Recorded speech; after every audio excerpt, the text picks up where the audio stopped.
మొత్తం ఈ రోజు జరిగిన ప్రాసెస్ ఈ రోజు సుప్రీంకోర్టులో ద్విసభ్యత మీకు ఇంకా హైలైట్ చేసా దీంట్లో వీళ్ళిద్దరూ కూడా వేరే వేరే బెంచ్లో ఉన్నారు ఇప్పుడు.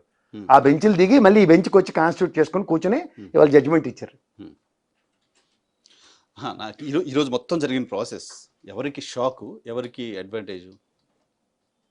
నేనైతే ఎవరికి షాక్ ఎవరికి లేదు, కానీ వ్యవస్థలతో పెట్టుకోకరే పల్లుడు ఒకటి చేతికి ఇస్తారని చెప్తున్నాను. ఎవరు పెట్టుకుంటే వాళ్ళు ఎవడు పెట్టుకుంటాడు, అందులో ఎవడు అతీతి కాదు. వ్యవస్థలతో పెట్టుకుంటే పల్లుడు చేతికి వస్తాయని మాత్రం తాత్పర్యం. ఈ రోజు ఆల్మోస్ట్ సెలబ్రేషన్స్ చేసుకోవాలనే పరిస్థితిలో తెలుగుదేశం పార్టీ ఎక్స్పెక్ట్ చేస్తూ వచ్చింది. పక్క మొక్క వేసుకుంటారు కాబట్టి దానికి కూడా డబ్బులు కాకూడదు అన్నమాట. ఈ పండగతో దానికి కలిపేద్దాం అనుకున్నారు, అది కూడా కూలికి ఎట్టట్లేదు. అంతకన్నా ఇంకేం లేదు. ఏం పండగ చేసుకుంటారు, ఏమని పండగ చేసుకుంటారు? ప్రిపేర్ అయ్యారు. 17A కొట్టేసినా సరే ఇందులో పండగ చేసుకోవడానికి ఏం లేదు. అవునా? ఏమంది బెయిల్ మీద ఉన్నాడు. అది 17 కొట్టేస్తే గవర్నమెంట్ పర్మిషన్ తీసుకుని మళ్ళీ కేసు పెడతారు అంతే. ఇప్పుడు కేసులోంచి ఏమో విముక్తి రాలేదు కదా. కరెక్ట్. ఇంతకీ ఏంటంటే గవర్నర్కి చెప్పి చెవిలో రహస్యంగా చెప్పి తీసుకెళ్ళాడా లేదా అన్న దాని మీద ఏడు పంతాను.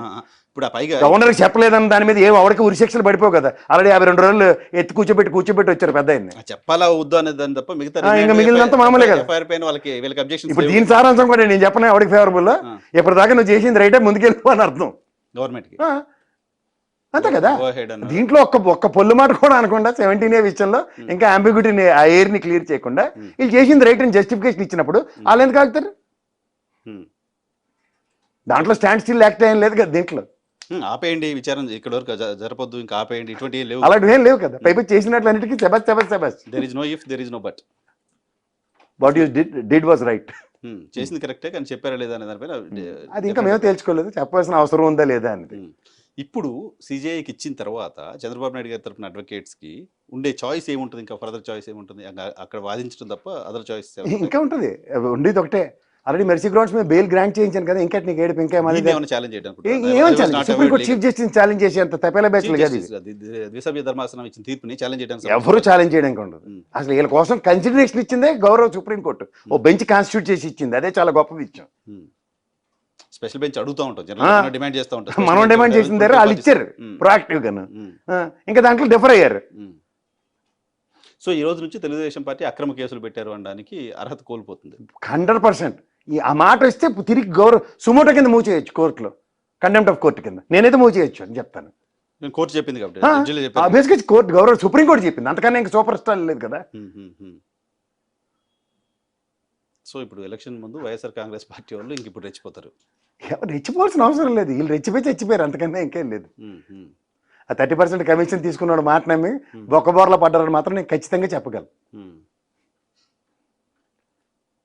సిద్ధార్థ లూద్రా ఏం కామెంట్ చేస్తారో చూడాలి. ఇప్పుడు ఇంకేటి కామెంట్ చేస్తాడు? పెళ్ళిళ్ళ అడవుల్లో ఉన్నారు వాళ్ళిద్దరూ. వాళ్ళు తీసుకొచ్చి ఇక్కడ తీరు కూర్చొని తారలాడిందని వాళ్ళతో న్యాయ వ్యవస్థను ఉపయోగించి వాదనలు నిర్మించమంటే ఆ పెళ్లి అడవుల్లో పెళ్లిగారులు పంచుకునే దీంట్లోనే ఈయన కార్డు పంచి ఇచ్చారు. ఏపీసీఐడి పొన్నవల సుధాకర్ రెడ్డి గారు రెచ్చిపోతున్నారు, ఆల్రెడీ స్టార్ట్ చేశారు. ఆయన మేము చేసింది కరెక్టే, సుప్రీంకోర్టు చెప్పింది చూడండి మొదలు పెట్టారు. ఖచ్చితంగా చెప్తుంది సార్. ఎవరైనా ఇప్పుడు సార్ మనకి ఒక వ్యవస్థలో పనిచేస్తున్నవాడికి టోకెన్ ఆఫ్ ఆనర్ ఏంటంటే వాడు చేసిన పని గౌరవ న్యాయస్థానం పరిగణలోకి తీసుకోవడం. ఇవాళ ఆయన పొన్నవల సుధాకర్ గారు చేసింది, నువ్వు చేసింది రైట్ రాంగ్ అన్న విషయంలో ఈవెన్ ప్రెస్ మీట్లు పెట్టారు, ఇవన్నీ పితూరి కంప్లైంట్లు ఎన్ని ఇచ్చారు వీళ్ళు. ఆయన మీరు చెప్పిన పితూరులన్నిటికీ గౌరవ సుప్రీంకోర్టు ఆయనకి రిలీఫ్ ఇచ్చినట్టే కదా. డెఫినెట్గా. అందుకే నేను ఎప్పటికీ చెప్తాను, వ్యవస్థ అన్నది ఎప్పుడు కన్సిస్టెంట్గా ఉంటుంది. కన్సిస్టెన్సీ అండ్ కాన్స్టెంట్ రెండింటిని కాన్స్టిట్యూషన్ని ప్రొటెక్ట్ చేస్తాయి. చేత ఆ కన్సిస్టెన్సీలో మనం అనవసరంగా ఈ చిన్నవాళ్ళని నమ్ముకుని వెళ్తే మాత్రం చాలా ఉపద్రవాలు ఉంటాయి. అందుకనే దీంట్లో మనం ఎక్కువ ఆలోచించడానికి ఏం లేదు. So ACB court trial court అంటే ఏసీబీ కోర్టే కదా, ట్రయల్ జరిగింది అక్కడే కదా. సో ఏసీబీ కోర్టు న్యాయమూర్తి పైన గతంలో చాలా అలిగేషన్స్ చేశారు.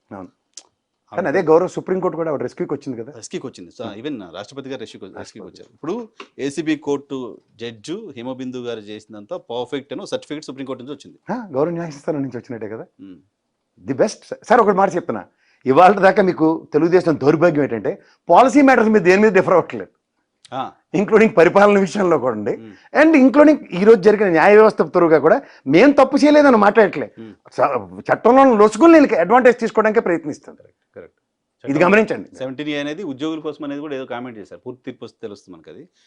సో ప్రజాప్రతినిధులు కాపాడడం కోసమో లేకపోతే అవినీతి పనులు ఇదే గౌరవ ఢిల్లీగా అనుకుంటాను, నాకు తెలిసి గౌరవ ఢిల్లీ న్యాయస్థానంలో సెక్రటరీ గారికి వర్తించదు, పోలీస్ డిపార్ట్మెంట్కి వీళ్ళకి వర్తిస్తుందని ఒక ఇది నడిచింది.